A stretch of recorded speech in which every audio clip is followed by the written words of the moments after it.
me now, thou bleak and unbearable world, thou art base and debauched as can be. And the knight, with his banner so bravely unfurled, now hurls down his gauntlet to me. I am my Don Quixote, the Lord of La Mancha, my destiny calls and I go. And the wild winds of fortune will carry me onward, oh, whithersoever they blow. Oh, whithersoever they blow. Onward to glory I go.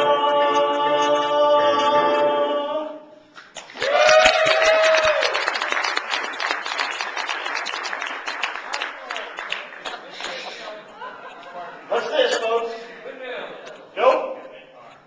What is it? A picture. Dragons. Dragons to be slain. I, Don Quixote. We have dragons to slay this morning, folks. Dragons to slay. All right, here's the stuff you got to know.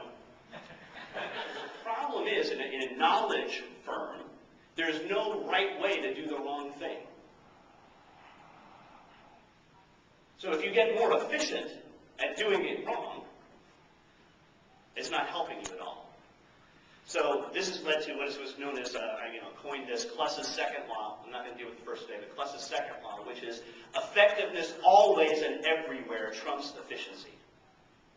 Forget about focusing on efficiency. Forget about it. You don't have to. If you focus on effectiveness, the rest of it will come.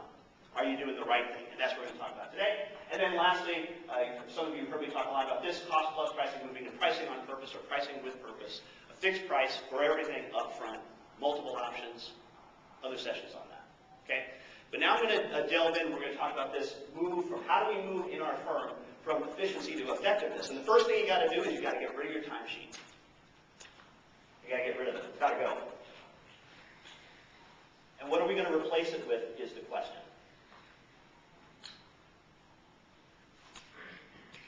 We're going to replace it with a thing called an issues list. The situation that I talked about earlier, where we have 90 of the 100 done, and now we have 45 of them were done on or before the original estimated completion date, so our predictive indicator shows us at 50%. What's the likelihood this project is going to be done on time? Not so high, huh? Much lower.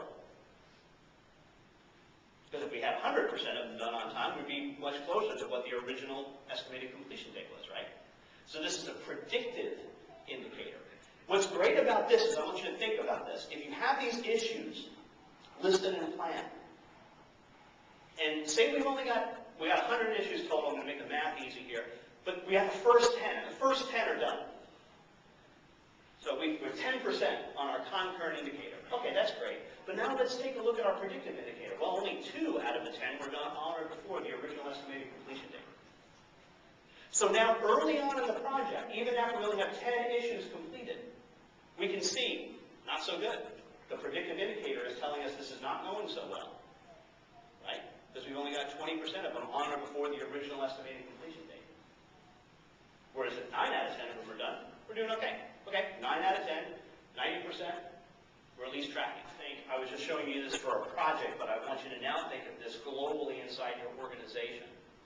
And say that you have this in a CRM system or some kind of a database system, where you could look across projects and say, okay, let me see the particular resource and show me how often this consultant completes tasks or issues assigned to this person on or before the original estimated completion date.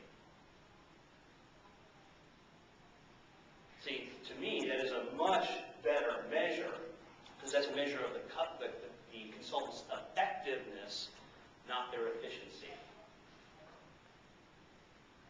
I really don't care how long it takes them, as long as it's done on Thursday. And every consultant, when they're accepting these tasks, if you have this in some kind of a task management system that goes out, would have to look and say, okay, let me look at my capacity. Can I accept this task and assign it to my schedule sometime this week. It's got to be done by Thursday the 17th. And I've got all these other tasks that have been assigned to me. Can I do this? Can I work this in? Right? So there's an acceptance procedure here. And this is where the knowledge side comes in. Why do I want this effort estimate in here?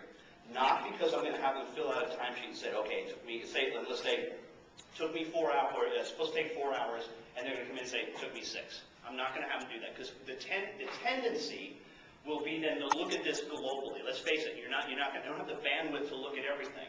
If you assign a task to somebody and say, hey, listen, this should take you 4 hours, and it takes them 6, is it because they were stupid or because they were thorough? Do you know by looking at the timesheet? Same task, it took them 2 hours instead of 4 hours. Is it because they're smart or careless? Do you know by looking at the timesheet? No. What's worse is that we'll have this situation. There's 2 tasks, one 4, another one 4. The first one takes them 6, the second one takes them 2.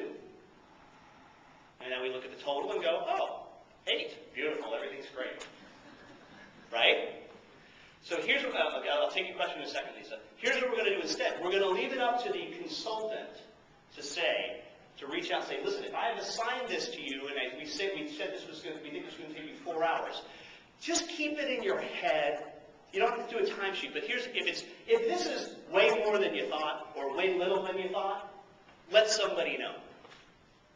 If you want to give a roll 25% either way, I'm good with that. If it takes you 5 hours instead of the 4, let somebody know. If it takes you more than 5, let somebody know. If it takes it less than 3, let somebody know. But if it's in that sweet spot, don't record it anywhere. Just check it off as done. See, because what we can capture then on an individual basis is, say if it only takes 2, let's have a conversation with that consultant, because maybe they have innovated.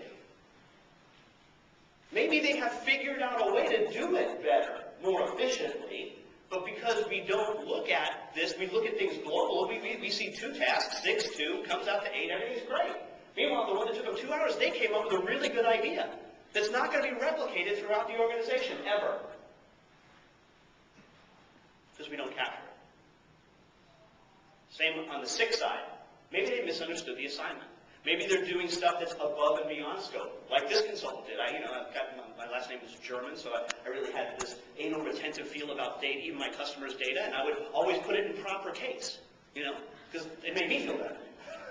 Did the customer ever ask me to do that? No, but